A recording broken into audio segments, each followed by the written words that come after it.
the current legislation and being allowed into hearings at maybe magistrate level, district level. Yeah. And that, I haven't given that out yet, only because it would just be lots of people reading a lot of things. But thanks, Gary, for doing that. Did you want to go through how you've been through It is difficult because I can never remember how I actually got involved in this.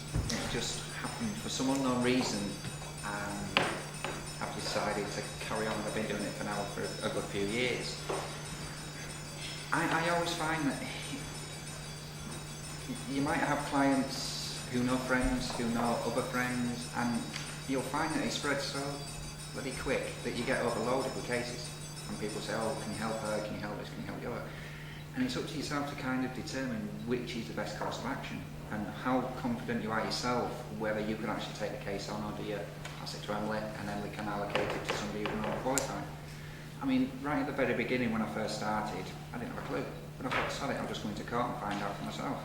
And that way I kind of learn what I can get away with, what I can't get away with. Hands-on approach. Hands-on approach, yeah.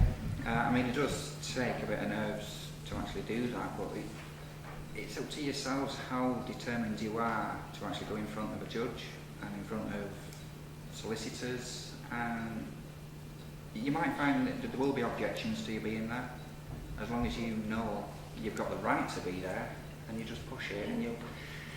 But the thing is not to get phased by any of the people speaking to you. Just if they try and put pressure on you and try and tell you the law that you're not supposed to be there, if you know the law, go in there with your head held high and just do what you have to do. I mean, the key factor to it all is getting information from the client first. You need absolutely everything. If a client is actually withholding information that actually worsens their own case, if they've done something wrong, whether it's minor, major, whatever, sooner know up front than find out when you're in the courtroom. This happened to me with a client. Going into the courtroom and found out the parents are child abuser, what do I do? Do you see? So it's better to find out from the start the whole facts of the case and you can work with it. If you don't know the facts, you're going to lose the case because you don't know everything that's going on.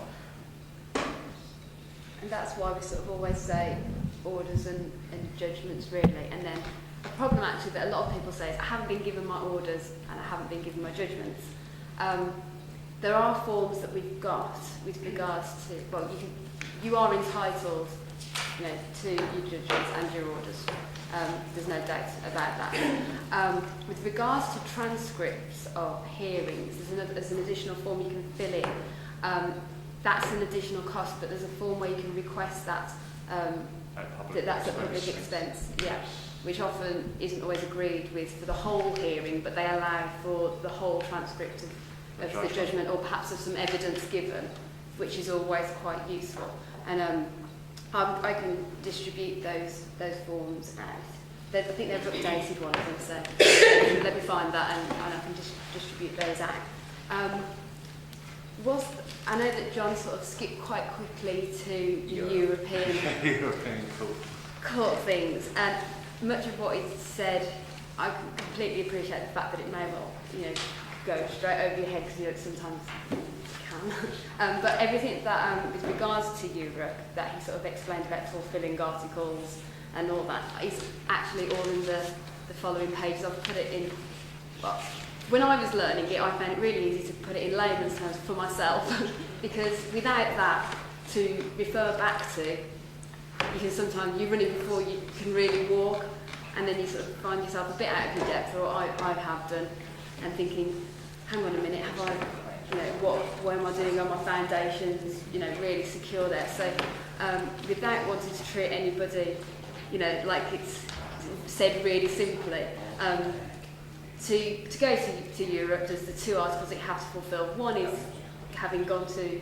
the Court of Appeal and then to the House of Lords, and the other bit is with regards to that you have a right to make that application, and that's that you've actually had your rights violated. And I've referred to some articles on the next page, which are good ones to use and to be able to pick out. And that's exactly the same for the Court of Appeal, and actually in the lower courts, if you can refer to, if there's been grave injustice and something's happened, the best thing to do is to refer to that point of law that has been that's been violated. So that's really. It is difficult until you actually know the client and the background, the case, the history. I mean, is the only way you're going to actually be able to determine which way to go forward. I mean, some cases can be absolute stinkers. Can I just ask you a question? Sorry to Yes. interrupt. You know, we go on to the Court of Appeal, but they don't always allow you to get to Courts of Appeal, and you But can have everybody's interim hearings for entitled. 7 years. He's entitled to go to the Court of Appeal. What you'll find is most of your clients will come to you either 2 weeks before the final hearing or just after the final hearing, where their solicitors have said, see you later, local authority have got your kids. But the solicitors will very rarely appeal the decisions. Yeah, on the forms for the Court of Appeal, there's a little section where it said, has permission been granted? And that's if you've been lucky enough to have a solicitor who's actually been, explained to you that that's an option. But more than likely, more often than not, people say, haven't had permission. So you just tick the, no, I haven't had permission granted, and then at the Court of Appeal you have a pre-hearing, which is a permission hearing within the Court of Appeal. Can So I- Sorry to cut you off, Emily. On that point exactly, when you go into court and you're actually in court, the judge will say normally at the end of it, permission has been refused. Most people think that's the end of it, right? And actually that's the appeal process. 90% of the clients don't realise that's actually his own view on it, but you still can actually take it to another court for Court of Appeal. Can I explain a little bit about appeals? You can't win an appeal just because you don't like the answer. Absolutely. Right. It's got to be the point of the law. It has to be plainly wrong. There has to be some either evidential reason that it's wrong, and there's a lot of that, or there has to be a point of law where it's wrong. Now, this is where the European Convention for Human Rights is quite important. It's quite interesting in a sense comparing Republic of Irish law and English law, and I'll give you a point on this before we come back to the appeal point. In Ireland, under Articles 41 and 42 of the Constitution, they protect the family. And this creates an interesting situation where there are two cases where a mother in the United Kingdom, one in England and one in Northern Ireland, abducted a child from care, went to Ireland, and the Irish courts refused under the Hague Convention to return the child to England because of the possibility of adoption. Not the probability or the certainty, but the possibility of adoption. Now, we don't recommend anyone breaks the law, but there are often people who are on the run, and there are ways of getting back from on the run. And the point about this is that there are different approaches to the law in different places, and the European Court will tend to be more sympathetic than the Court of Appeal. The Court of Appeal doesn't want to recognise that the system's broken, so they will tend to try to cover things up, and you just got to expect that. And you've got to see an application to the Court of Appeal as something that's unlikely to deliver the results that you want.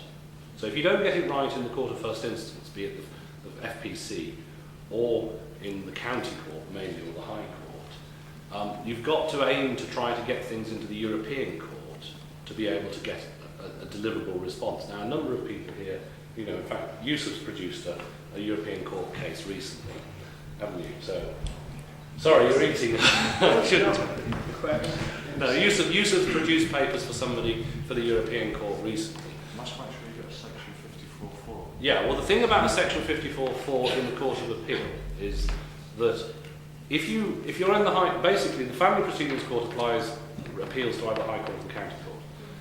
The County Court and the High Court will generally be the place that upset people the most. They appeal to the Court of Appeal. Now, you can ask the judge for a permission to appeal in the County Court or High Court. They'll almost invariably say no, because you're saying to the judge, have you got this wrong? And the judge is going to say, no, I didn't get it wrong, right? And